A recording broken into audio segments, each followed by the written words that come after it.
भागवत गीता अध्याय 7 भगवत ज्ञान का विज्ञान।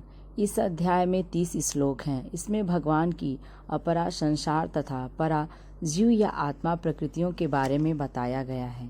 भगवान की अपरा प्रकृति जड़ तथा निरंतर परिवर्तन वाली है और परा प्रकृति चेतन तथा नित्य न बदलने वाली है।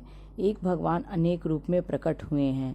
आकाश, वायु, अग्नि, जल और पृथ्वी ये पंच महाभूत और इनके कार्य शब्द, स्पर्श, रूप, रस और गंध ये 5 विषय, इस सब के मूल कारण भगवान ही हैं।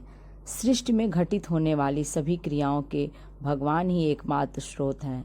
जगत और जीव भगवान में समाहित है, लेकिन राग और द्वेष के कारण मानव ने जगत, जीव और परमात्मा से अनेक भेद पैदा कर लिए हैं, जिसके कारण व्यक्ति अनेक बार जन्म लेता है और अनेक बार मरता है, उसे मुक्ति नहीं मिलती।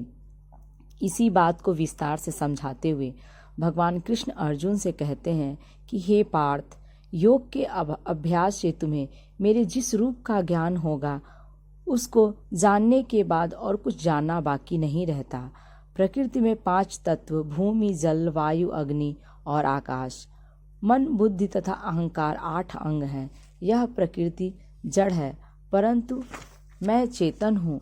जड़ और चेतन दोनों के उचित संयोग से सृष्टि की उत्पत्ति होती है। मैं ही सृष्टि का तथा मैं ही प्रलय का कारण हूँ। मैं ही सबका कारण, कर्ता और कार्य हूँ।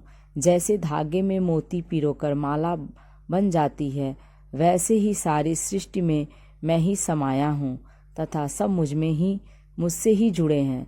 जल में मैं ही रस हूँ, सूर्य तथा चंद्रमा में मैं ही प्रकाश हूँ, वेदों में ओंकार मैं ही हूँ, आकाश में शब्द मैं ही हूँ, वायु में मैं ही गति हूँ, पृथ्वी में पवित्र गंध मैं ही हूँ, अग्नि में तेज तथा प्राणियों में जीवन मैं ही हूँ, बलवानों की शक्ति तथा तपस्वियों का तपोबल भी मैं ही तो हूँ।